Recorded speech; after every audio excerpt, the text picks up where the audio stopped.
नमस्कार मित्रों, स्वागत है आपका। चलिए, हम लोग इस समय अव्यय पढ़ रहे हैं और अव्यय में हम लोग अविकारी शब्दों के बारे में जानने का प्रयास कर रहे हैं, जिनमें से हमने क्रिया विशेषण के बारे में चर्चा कर रखी है। हम लगातार उसको समझने का प्रयास कर रहे हैं। मैं आपको ये बता रहा हूँ कि क्रिया विशेषणों में कुछ क्रिया विशेषण ऐसे होते हैं जिनके अर्थ वो नहीं लिए जाते जो उन शब्दों से दिखते हैं। हम उन शब्दों के बारे में बात करने का प्रयास कर रहे हैं कि इनके अन्य क्या क्या अर्थ संभव हैं।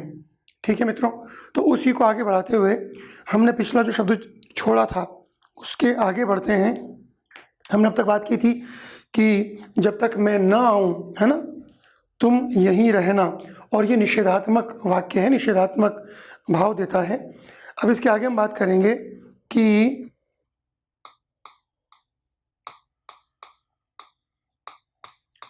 अभी हमने बात की थी जब तक, जो निषेधात्मक सेंस देता है। अभी हम बात करेंगे तब तक, और तब तक का मतलब क्या होता है? इसका मतलब होता है इतने में। वाक्य में उदाहरण देखते हैं इसका कि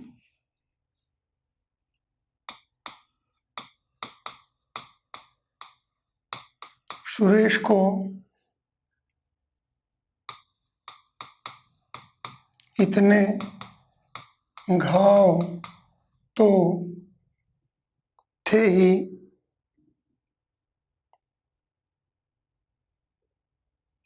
इतने घाव तो थे ही तब तक यह विपत्ति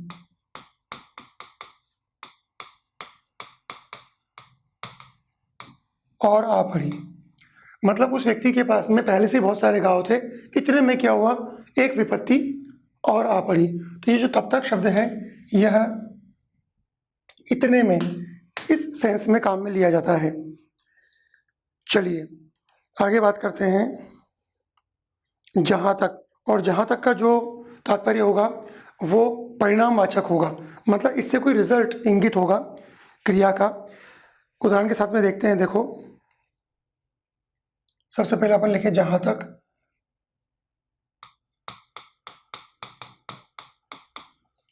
और किस अर्थ में आता है ये? परिणामवाचक।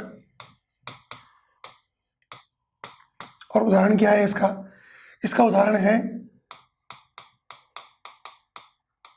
जहां तक हो सके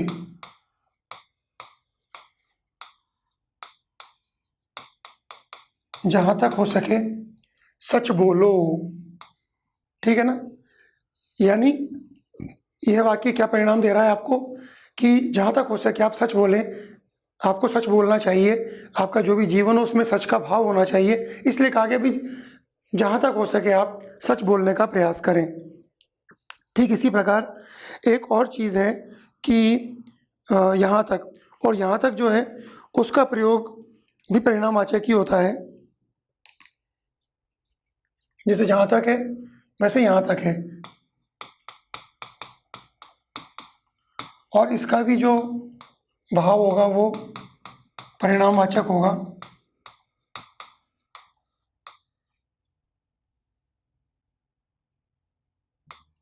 उसे बहुत घाटा लगा, मतलब उसे बहुत हानि उठानी पड़ी अपने व्यापार में, उसे बहुत घाटा लगा, यहाँ तक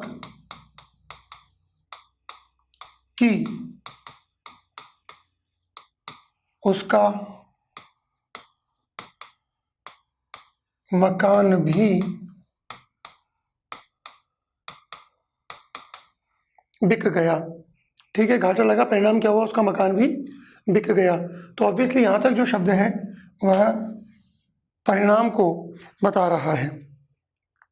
आगे बढ़ते हैं। एक शब्द आता है कब का या कब से।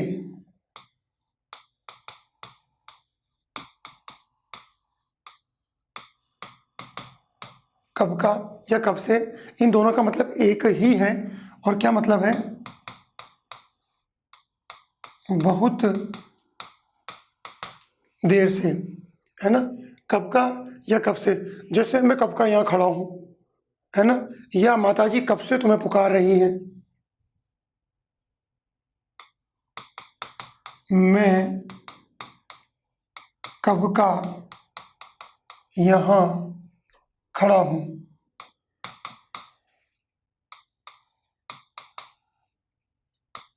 या माँ कब से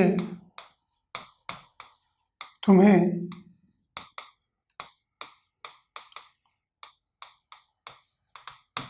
माँ कब से तुम्हें पुकार रही हैं।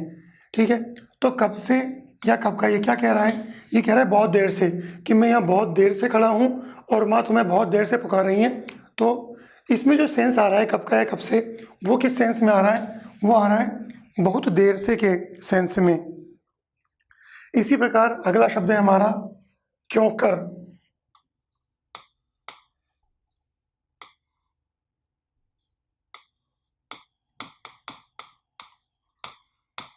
क्यों कर, इस शब्द का मतलब क्या होता है, इस शब्द का मतलब होता है कैसे।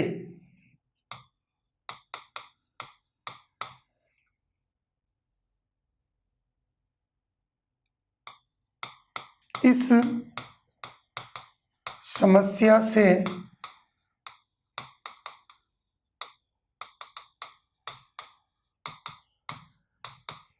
क्यों कर निकले, मतलब कैसे निकलें। इस समस्या से क्यों कर निकलें, यानी इस समस्या से कैसे निकलें, या यह काम क्यों कर होगा, मतलब यह काम कैसे होगा। तो क्यों कर का जो यूज़ लिया जाता है वो कैसे के सेंस में लिया जाता है। अगला शब्द है हमारा प्रायः। प्रायः जो होता है उसका क्या मतलब होता है कि बहुत सारी जो चीज़ें हैं उनको सीमित करने के रूप में। प्रायः का प्रयोग कैसे करेंगे हम, प्रायः सीमित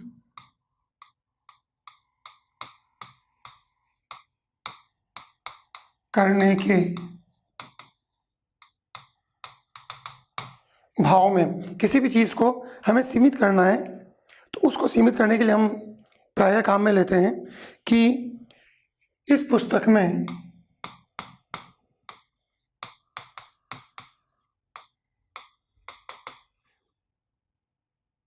उदाहरण प्रायः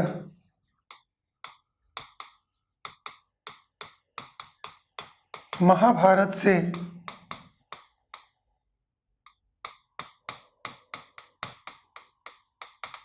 लिए गए हैं।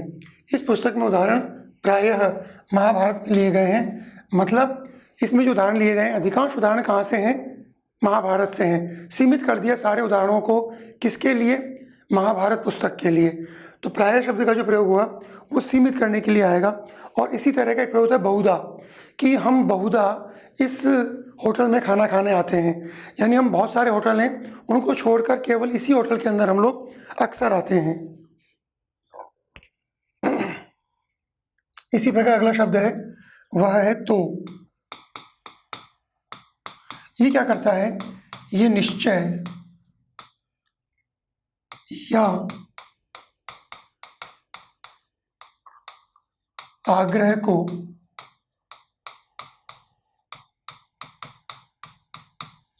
व्यक्त करता है। तो शब्द जो होगा, ये जो क्रिया विशेषण है, यह क्रिया विशेषण किस रूप में व्यक्त किया जाएगा, किस रूप में आएगा, ये किसी निश्चय को या किसी आग्रह को बताएगा। जैसे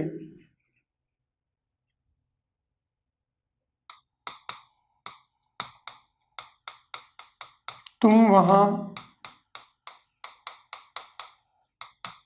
गए तो थे, तुम वहां गए तो थे, मतलब तुम वहां निश्चित रूप से गए थे तो ये काम कर लेते। तो इसका मतलब ये हुआ कि तो शब्द जो होगा वो किसी निश्चय को या किसी आग्रह को सूचित करता है। अगला शब्द है हम ही शब्द भी यही काम करता है। ही, यह भी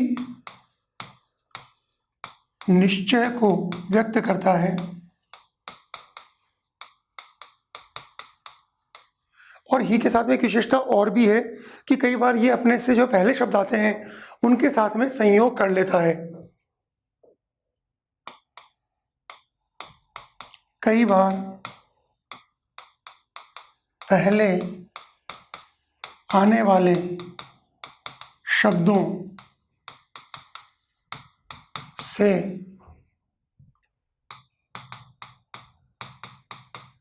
संयोग कर लेता है। जैसे अगर सब शब्द के साथ आ जाएगा तो क्या बनेगा? सभी। कब के साथ में आएगा तो कभी। जब के साथ में आएगा तो जभी। अब के साथ आएगा अभी। तुम के साथ आएगा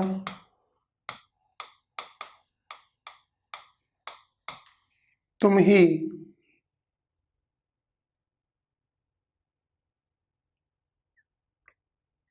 ठीक है। और निश्चय को बता रहा है, जैसे निश्चय को कैसे बताएगा कि वह आ ही गया। पक्का आ गया, निश्चय है इसमें आने का, वह आ ही गया। हम घूमने, हम जंगल में दिन ही में जाएंगे।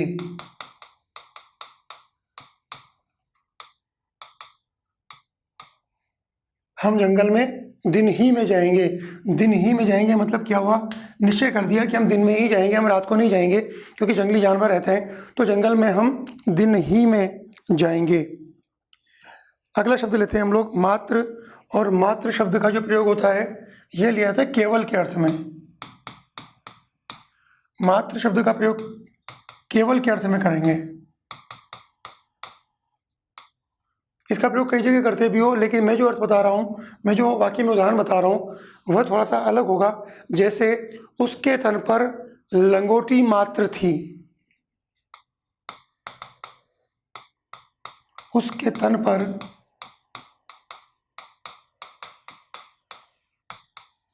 लंगोटी मात्र थी।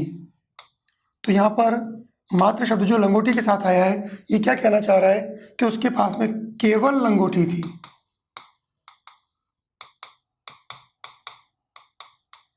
ठीक है, लंगोटी मात्र थी मतलब केवल लंगोटी थी। शरीर तो ईश्वर प्राप्ति में साधन मात्र है ना। शरीर तो साधन मात्र है। कोई भी साधना करेंगे तो उसके लिए शरीर क्या होगा? केवल साधन मात्र होगा। तो शरीर केवल साधन है, साधन मात्र यानी केवल साधन है। भर शब्द के बहुत सारे प्रयोग होते हैं, लेकिन भर शब्द का एक प्रयोग होता है सब। सब के अर्थ में। कैसे? वह गांव भर में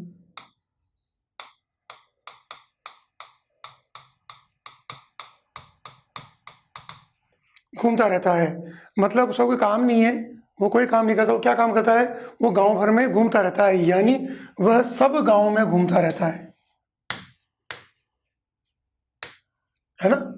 वह गांव भर में घूमता है मतलब वह सब गांव में घूमता रहता है। इसका वह अर्थ तो होगा ही होगा जो हम विशेषण के रूप में प्रायः लेते हैं कि मुट्ठी भर अनाज, है ना। तो मुट्ठी भर अनाज के अंदर ये जो अनाज है उसकी विशेषता बता रहा है कितना है, तो मुट्ठी भर है, तो विशेषण के रूप में आ जाएगा, परिमाणवाचक विशेषता हो जाएगी ये। चलिए आगे आता है तक। तक जो होता है वो अधिकता के अर्थ में आता है। तक जो शब्द है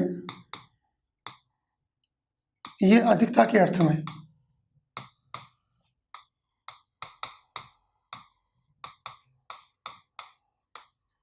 तक अधिकता के अर्थ में। जैसे इस काम के हमें वहां लाख रुपए तक मिल सकते हैं। इस वस्तु के हमें वहाँ लाख रुपए तक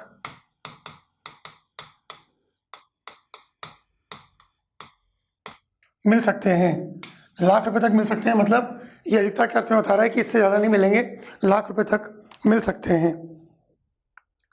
यहाँ मुंबई तक के सौदागर आते हैं। यहाँ मुंबई तक के व्यापारी आते हैं।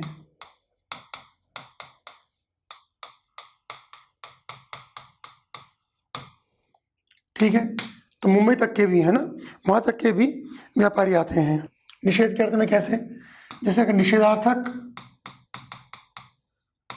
निषेधार्थक वाक्य में आता है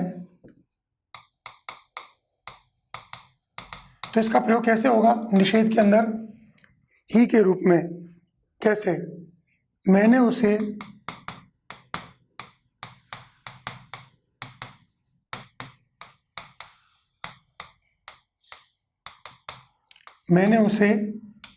देखा तक नहीं। निषेध का वाक्य है, निषेध अर्थ दे रहा है, और देखा तक नहीं से क्या मतलब निकल कर आ रहा है कि मैंने उसको देखा ही नहीं। वो आया भी था वहाँ पर लेकिन मुझे पता न चला और मैंने उसे देखा तक नहीं। ठीक है, इसी प्रकार भी है, वह अधिकता के अर्थ में लिया जाएगा। भी अधिकता के अर्थ में।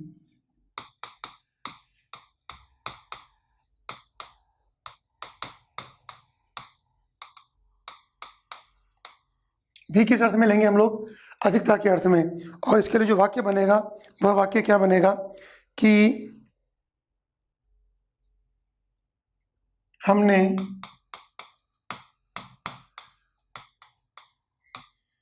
यह भी सोचा वह भी। ठीक है, हमने यह भी सोचा और वह भी। अगला शब्द लेते हैं हम लोग अथ। अथ का मतलब प्रायः प्रारंभ करने से होता है। किसी भी चीज़ को हम शुरू करते हैं तो उसको हम प्रारंभ करने से लेते हैं।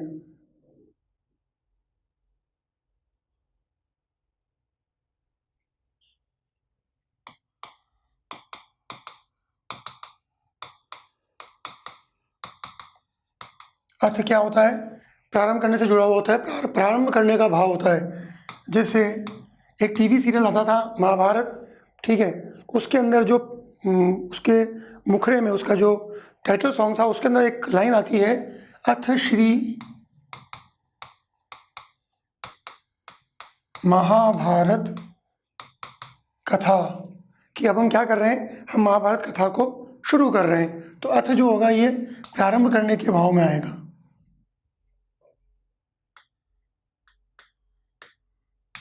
प्रारंभ करने के भाव में, जैसे अर्थ प्रारंभ करने के भाव में आएगा उसी प्रकार इति संपूर्ण करने, समाप्त करने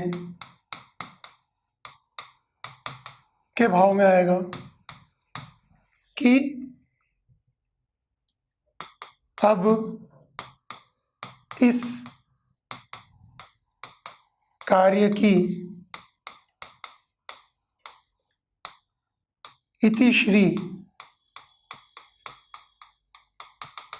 करते हैं। इति का प्रयोग प्रायः श्री के साथ होता है, इसके बाद में श्री लगेगा। तो अब इस कार्य की इति श्री करते हैं, मतलब इस कार्य को पूरा करते हैं। इति गीता द्वितीय अध्याय समाप्त, कि यह गीता का दूसरा अध्याय समाप्त हुआ। तो इति जहाँ कहीं भी होगा वो संपूर्ण करने, पूरा करने, समाप्त करने के भाव में ही आता है। अगला शब्द लेते हैं हम कभी कभी। इसका मतलब होता है कुछ कुछ दिनों में।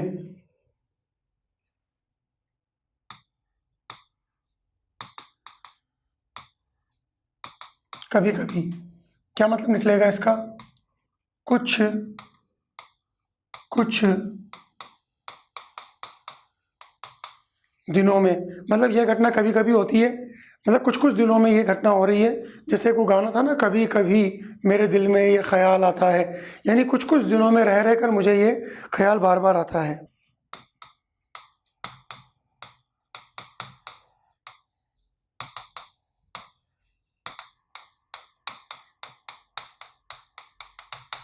हम यहाँ कभी कभी आते हैं, मतलब हम लोग यहाँ पर हमेशा नहीं आते हैं, कुछ कुछ दिनों का गैप देकर, है ना, 5 से 10 दिनों का गैप देकर, 15 दिनों का गैप देकर हम यहाँ पर आते हैं, यानी हम यहाँ पर कभी कभी आते हैं।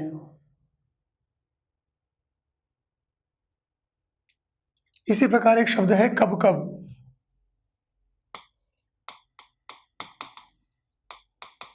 क्या मतलब निकला? इसका मतलब निकलता है कम। आप यहाँ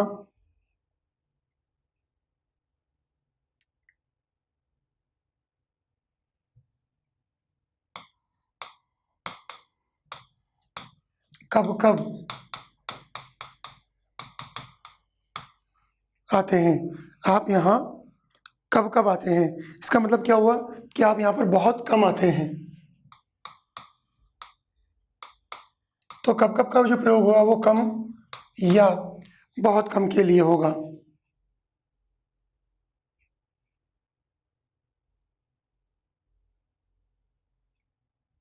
देखो, अपने ऊपर देखा था कभी, कभी में एक निश्चय होता है, कब ही, है ना, कभी। और लेकिन जब हम कभी के साथ में भी लगा देते हैं तो ये निश्चय और स्ट्रांग हो जाता है, अधिक दृढ़ निश्चय के लिए।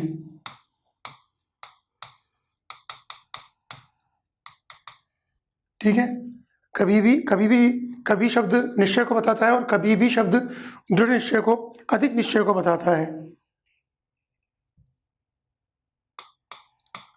राम कभी भी झूठ नहीं बोल सकता, है ना। राम कभी झूठ नहीं बोल सकता, एक तो ये हो गया, स्ट्रांगनेस नहीं है लेकिन निश्चय है। और राम कभी भी झूठ नहीं बोल सकता, इसमें निश्चय बहुत ज़्यादा दृढ़ हो गया। तो कभी भी क्या होता है, ये निश्चय को बताता है लेकिन दृढ़ निश्चय को। एक शब्द है ज्यों ज्यों।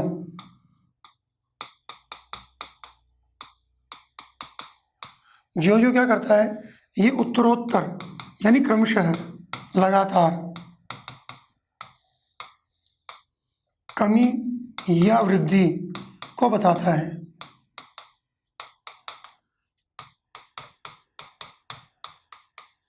किसको बता रहा है, ये उत्तरोत्तर कमी को या उत्तरोत्तर वृद्धि को बताता है। कौन सा शब्द, ज्यों।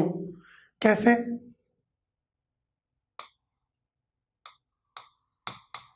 ज्यों ज्यों सूरज चढ़ा, गर्मी बढ़ती गई। जो जो सूरज चढ़ा, मतलब जैसे जैसे उत्तरोत्तर सूरज के स्थान में वृद्धि होती गई, परिवर्तन होता गया, जैसे जैसे सूरज चढ़ता गया वैसे वैसे गर्मी होती गई। या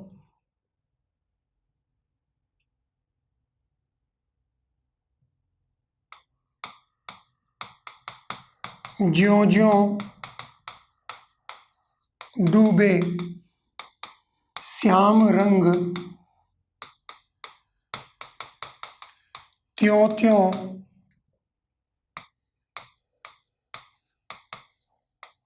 उज्ज्वल होए। कि जैसे जैसे श्याम रंग में, काले रंग में डूबता है वह उज्ज्वल हो जाता है, यानी सफ़ेद हो जाता है। कैसी विरोधाभासी बात है कि डूबा हुआ था काले रंग में है, डूब तो काले रंग में रहा है लेकिन उज्ज्वल हो रहा है, सफ़ेद हो रहा है। तो ये असल में एक अलंकार है, विरोधाभास अलंकार। इस लाइन का मतलब क्या है कि ज्यों ज्यों व्यक्ति कृष्ण के या ईश्वर के प्रेम में डूबता है त्यों त्यों वह पवित्र या श्रेष्ठ होता जाता है। तो ज्यों ज्यों डूबे श्याम रंग, श्याम यहाँ पर काले रंग से प्रेरित है और कृष्ण का रंग भी काला माना गया है। तो जो जो श्याम के रंग में या कृष्ण के रंग में डूबते हैं त्यों त्यों उज्ज्वलता आती है या त्यों त्यों व्यक्ति के अंदर अच्छे गुणों का विकास होता है, उसका स्वरूप बढ़िया होता है। तो ये उज्ज्वल होने का मतलब है श्रेष्ठ होना, महान होना, सच्चरित्र होना, ये सब। तो ज्यों ज्यों जो होता है ये उत्तरोत्तर कमी या वृद्धि को बताता है।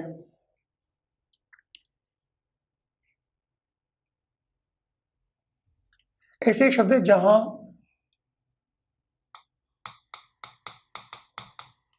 का तहां, जहां की तहां भी हो सकता है। ये किस चीज को बताता है? ये बताता है पूर्व स्थान को, पहले के स्थान को।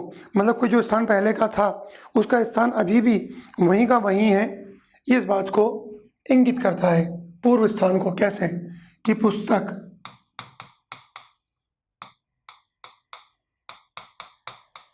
जहां की तहां रखी है। आते समय मेरे पास समय नहीं था तो मैंने दरवाज़ा खोला और पुस्तक को वहीं पास की एक टेबल पे रख दिया और कहा कि भाई इसको मेरे कमरे में रख देना। और जब मैं 2 घंटे बाद लौट कर आया तो मैंने क्या देखा? पुस्तक जहाँ की तहाँ रखी हुई थी, यानी किसी ने उसको उठाकर अंदर कमरे में नहीं पहुंचाया। तो ये क्या बता रहा है? पूर्व स्थान को, जिस पूर्व पहले के स्थान पर, जिस स्थान पर उस पुस्तक को रखा गया था उसी स्थान पर वो अभी भी है। तो पूर्व स्थान को इंगित करता है जहाँ का तहाँ। ऐसे एक शब्द है ज्यों का त्यों। अभी हमने बात की थी पूर्व स्थान की, अब हम बात करेंगे पूर्व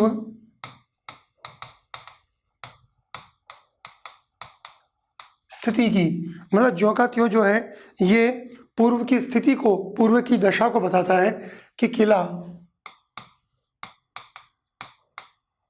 बहुत मजबूत है,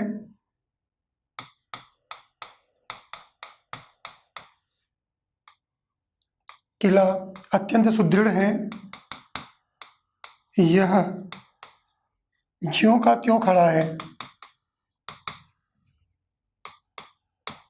यह ज्यों का त्यों खड़ा है। तो ज्यों का त्यों खड़ा है मतलब जैसा पहले स्थिति में था वैसी स्थिति में अभी भी खड़ा है। जैसा पहले मजबूत था वैसे ही आज भी उसी स्थिति में है, मजबूत है, कोई इसमें क्षरण नहीं हुआ, कोई इसमें नुकसान नहीं हुआ। तो पूर्व स्थिति को ज्यों का त्यों शब्द इंगित करता है। अगला लेते हैं ज्यों त्यों करके। और ज्यों त्यों करके का मतलब होता है कैसे भी करके।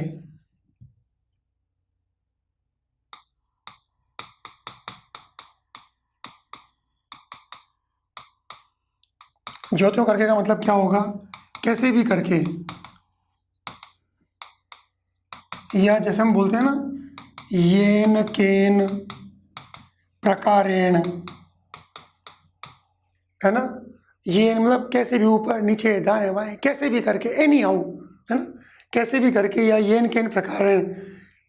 उदाहरण लेते हैं इसके लिए कि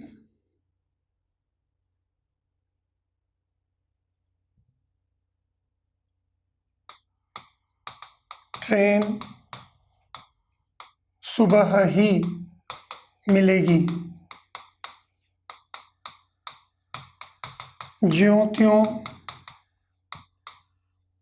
करके रात काट लो। कुछ भी करके, ये इनके इन प्रकार, कैसे भी करके रात निकाल लो, ट्रेन सुबह ही मिलेगी, उसके पहले नहीं मिलने वाली। ठीक है। तो दूसरा लेते हैं हम लोग वैसे तो।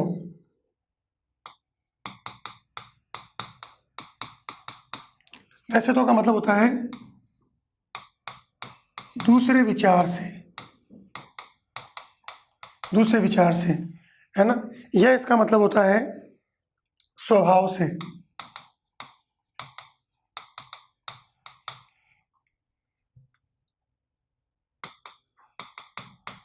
वैसे तो वह क्रोधी है पर आज शांत है। वैसे तो क्रोधी, लेकिन आज चुपचाप बैठा हुआ है, आज किसी पे गुस्सा नहीं कर रहा, चिल्ला चीख नहीं रहा। तो वैसे तो वह क्रोधी है, मतलब स्वभाव से वह क्रोधी है।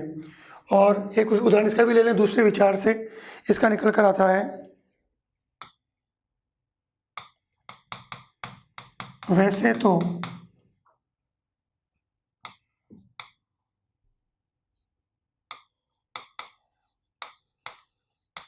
प्राचीन काल में राजा भी लोक सेवक थे, है ना। मतलब राजाओं ने राज किया है, वो सबके मालिक रहे हैं, लेकिन है ना, प्राचीन समय में राजा भी लोक सेवक थे, क्योंकि वो जन कल्याण के काम करते थे, जनता की सेवा करते थे। तो वैसे तो मतलब दूसरे विचार से अगर देखा जाए, अन्य विचार से सोचा जाए, तो वैसे तो प्राचीन काल में राजा भी लोक सेवक थे। तो ये एक दूसरा विचार डाल दिया हमने। इसका मूल विचार तो यह है कि जो राजा है वह सेवक नहीं है, वह स्वामी है, सब लोगों को अपना आदेश देता है, उस आदेश की पालना करवाता है।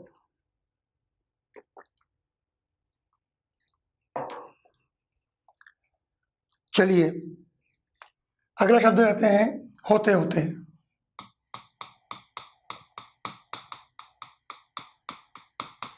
इसका अर्थ निकल कर आता है क्रम क्रम से, है ना, बारी बारी से। जैसे हमने कहा कि यह काम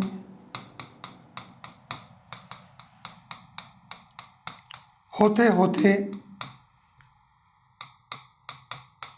होगा, तो इसके लिए इतना बिफरने की ज़रूरत नहीं है, इसके लिए इतना चिल्लाने की ज़रूरत नहीं है। काम होते होते होगा, मतलब काम क्रम क्रम से होगा। काम में जो समय लगना है वो समय तो लगेगा ही, तो काम होते होते होगा। एक शब्द है बैठे बैठे।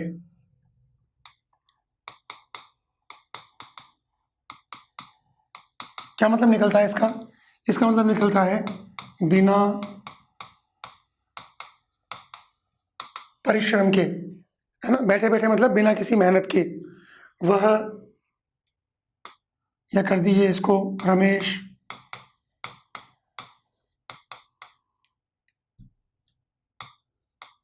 की लॉटरी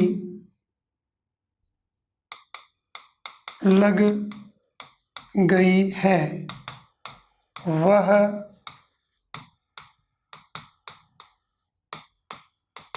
बैठे बैठे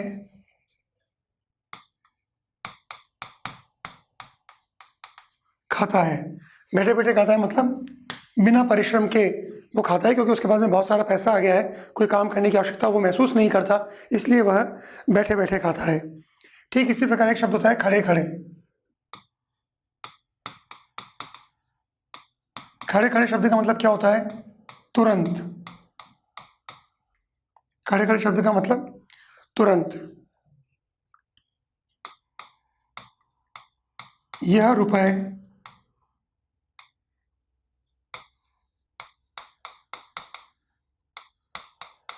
खड़े खड़े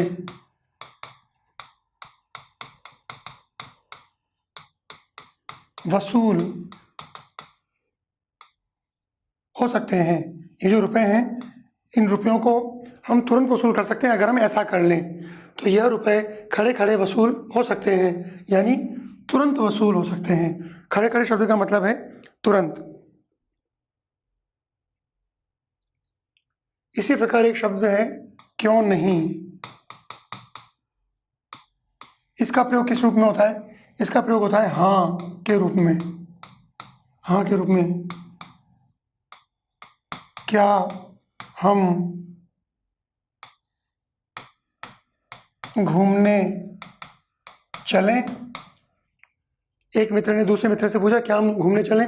दूसरा मित्र कह रहा है क्यों नहीं।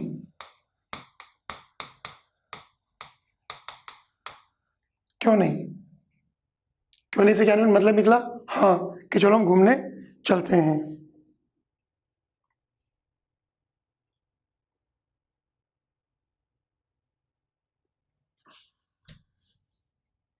क्यों नहीं में आप पूर्ण विराम लगाएंगे। अगला उदाहरण आता है, सच पूछिए तो।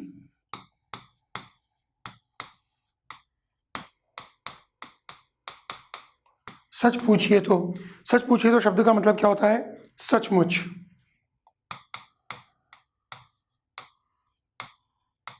सच पूछिए का अर्थ होता है सचमुच।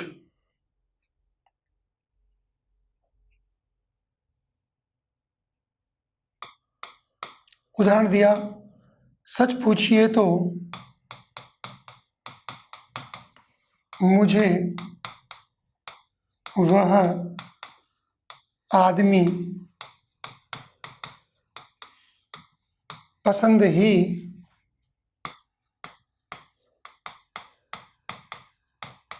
नहीं आया। सच पूछिए तो मुझे वो आदमी पसंद ही नहीं आया, यानी सचमुच मुझे वो आदमी पसंद नहीं आया, मैं उसे बिल्कुल पसंद नहीं करता, मुझे वो बिल्कुल नहीं जमा। तो सच पूछिए तो मुझे वह आदमी बिल्कुल पसंद नहीं आया।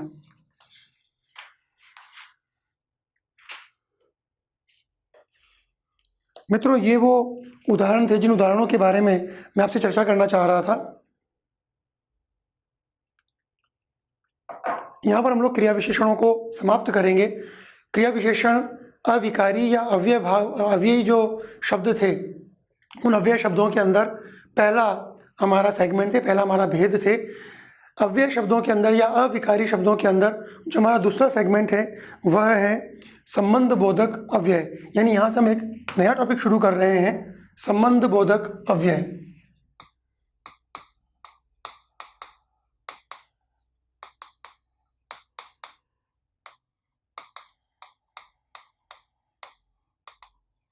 देखो, संबंध बोधक अव्यय क्या चीज़ है? संबंध बोधक अव्यय से हमें पहले ये समझ में आ जाना चाहिए कि हम इस बोधक शब्द का मतलब क्या लेते हैं। हमने अब तक काफ़ी व्याकरण को पढ़ा है और हमें बोधक शब्द का मतलब आता है बोध कराने वाला। इसका मतलब ये हुआ कि जो संबंधों का बोध कराए वो संबंध बोधक अव्यय होंगे। अभी हम परिभाषा में नहीं जा रहे, अभी हम केवल ये चर्चा कर रहे हैं कि ऐसे शब्द जो कि संबंध का बोध कराएं, है ना, क्योंकि संबंध बोधक है तो संबंध का बोध कराने वाले शब्द, संबंध का बोध। अब प्रश्न ये खड़ा होता है कि किस तरह के संबंधों का ये बोध कराएंगे, किस किस में ये संबंधों का बोध कराएंगे। तो देखिए मित्रों, असल में क्या होता है कि किसी वाक्य के अंदर संज्ञा और सर्वनाम होती है और संज्ञा और सर्वनाम का संबंध उस वाक्य में दूसरे पदों या दूसरे शब्दों के साथ में किया जाता है। एक उदाहरण लेते हैं कि नौकर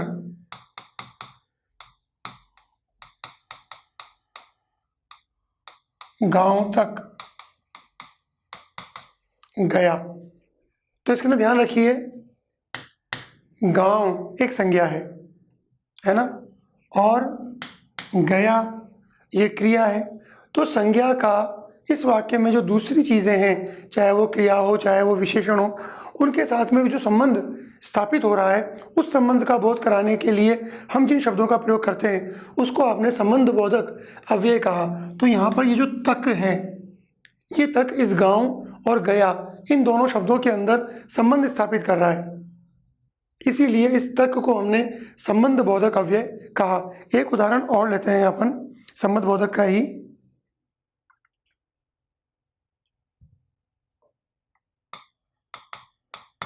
मेरे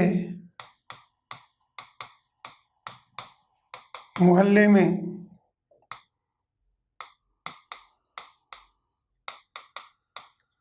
विद्यालय है। ठीक है, तो जो मेरा मोहल्ला है ये अपने आप में एक संज्ञा हो गया। अब इस संज्ञा का संबंध विद्यालय से जोड़ने के लिए किस शब्द का प्रयोग किया हमने? मैं का प्रयोग किया। तो मैं यहाँ पर संबंध बोधक अव्यय कहलाता है। तो आपको एक बात तो समझ में आ गई कि ये संबंध बोधक जो है वह बोध कराता है किस चीज़ का? संबंध का। और संबंध का जो बोध कराया जाएगा वो किस किस का किससे संबंध होगा, जरा वो देख लेते हैं अपन। यानी हम इसकी परिभाषा की बात कर लेते हैं। इसकी परिभाषा क्या कहती है? संबंध बोधक अव्यय की परिभाषा लिख रहे हैं अपन कि जो शब्द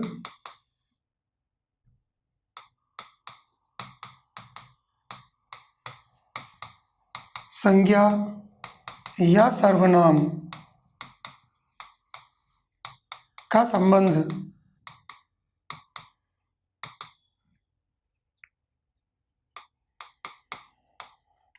वाक्य में प्रयुक्त अन्य शब्दों के साथ व्यक्त करते हैं,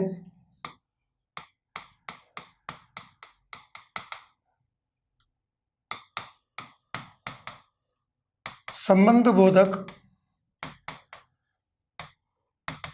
अव्यय कहलाते हैं। क्या मतलब निकला कि ये जो संज्ञा और सर्वनाम है, इनका संबंध वाक्य में आए हुए अन्य शब्दों के साथ में स्थापित करने का काम जो शब्द करते हैं वे शब्द अव्यय संबंध बोधक अव्यय कहलाते हैं, है ना। तो इसमें क्या हो गया, अव्यय की परिभाषा के अंदर संज्ञा और सर्वनाम का संबंध वाक्य में आए हुए दूसरे शब्दों के साथ में बताने वाले जो शब्द हैं उनको हमने संबंध बोधक अव्यय कहकर पुकारा। उदाहरण लेते हैं, देखो इसमें पानी, पानी घर के अंदर आ गया। पानी घर के अंदर आ गया, तो आपने के अंदर जो शब्द लिखा, ये के अंदर घर और आ गया इन दोनों में संबंध स्थापित कर रहा है, तो के अंदर यहाँ पर संबंध बोधक अव्यय माना जाएगा। अगला उदाहरण लेते हैं,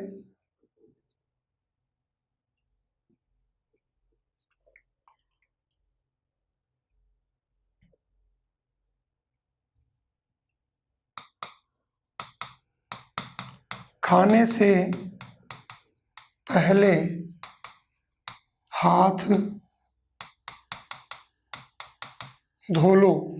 कई प्रकार के संक्रमण का डर रहता है, हम बाहर से भी आए हैं, तो अगर भोजन करना है तो भोजन करने से पहले आप अपने हाथों को अच्छी तरह धो लो।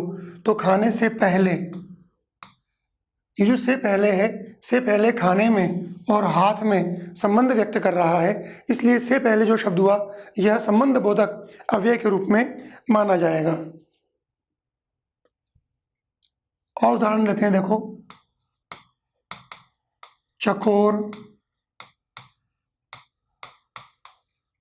चंद्रमा की ओर टकटकी लगाकर देख रहा है। तो यहाँ पर की ओर जो शब्द है ना, वो चंद्रमा और देखना, टकटकी लगाकर देखना मतलब देखना।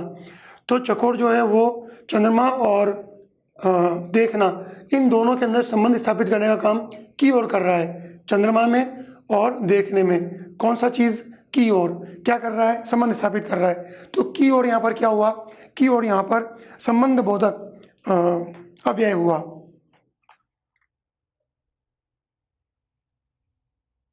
एक उदाहरण और लेते हैं, प्यास के मारे मेरा बुरा हाल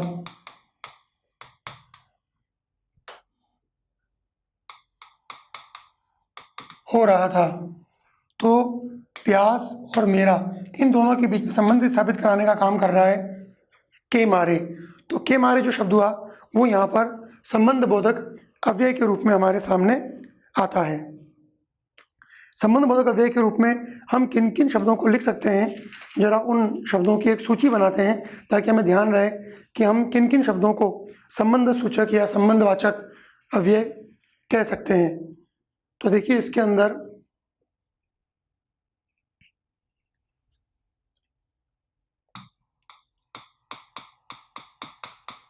आगे पीछे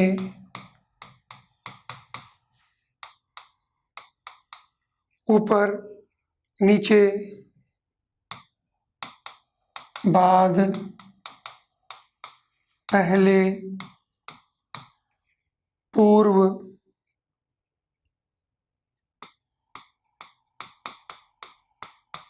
उपरांत,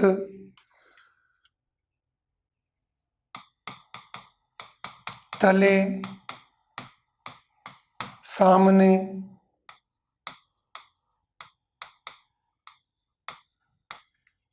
रूबरू,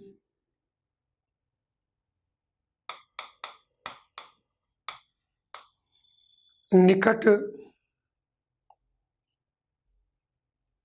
बीच, बाहर,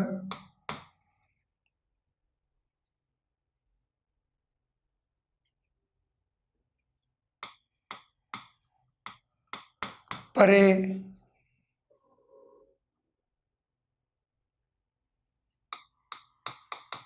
और, तरफ, पार, आर पार, द्वारा, जरिए,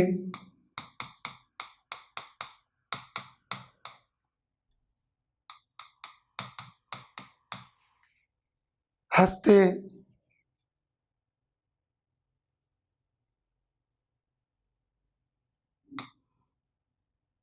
जबानी,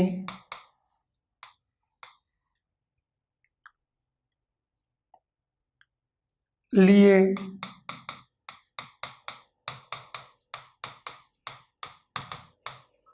निमित्त, खातिर,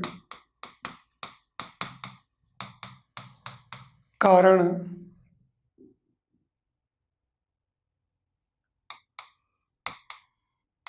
बाबत, विषय,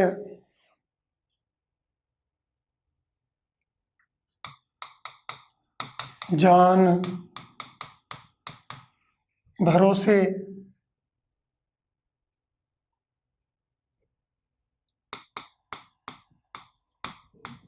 सिवा, बिना, बगैर, अलावा,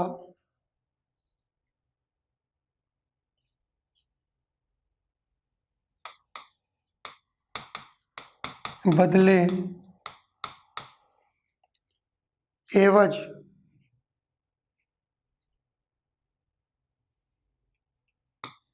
समान, नाई। ये अनुनासिक क्या है? नाई ई में बिंदी है। अगर ये नहीं होगा तो नाई एक जाति बन जाएगी जो बाल काटने का काम करती है। तो यहाँ पर नाई नहीं है, नाई। नाई का मतलब तरह।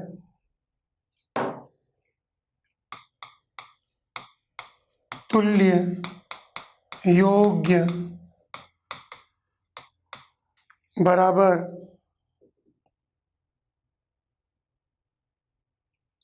सदृश, अनुरूप, सदृश, अनुरूप,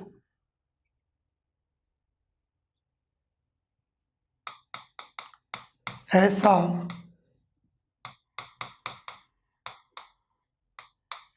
मुताबिक,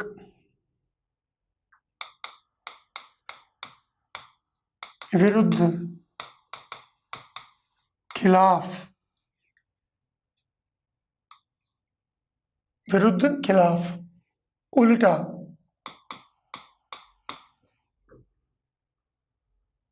संग, साथ, समेत,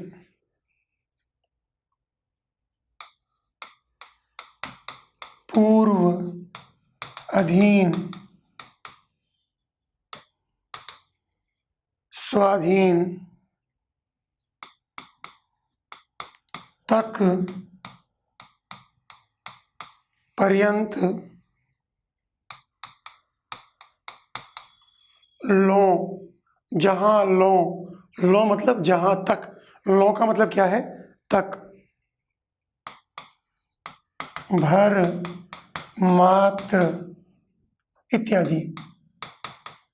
देखिए मित्रों, असल में इन शब्दों से परिचय महत्वपूर्ण नहीं है, इन शब्दों का अर्थ प्रयोग भी महत्वपूर्ण है। लेकिन मैंने जैसे आपको निवेदन किया था कि वीडियो की एक सीमा होती है और समय अवकाश भी होता है। ऐसी स्थिति में हम इन शब्दों के अर्थ प्रयोग फिलहाल नहीं कर पा रहे हैं, लेकिन आपको इतना सा ज़रूर करना है कि आप इन शब्दों को नोट करें, इन्हें याद करें और इनका अर्थ में प्रयोग करने का प्रयास करें। जितना ज़्यादा आप इनका अर्थ में प्रयोग करोगे, ये शब्द आपको फेमिलियर लगेंगे और इन शब्दों के प्रयोग से ही आपको ये चीज़ समझ में आएगी कि कैसे संबंधवाचक जो क्रिया विशेष संबंधवाचक जो अव्यय हैं वो काम करते हैं। संबंधवाचक अव्यय अभी पूरे नहीं हुए हैं, अभी पिक्चर बाकी है मेरे दोस्तों। तो अगले वीडियो तक अपने मित्र के सोनी को अनुमति दीजिए। नमस्कार।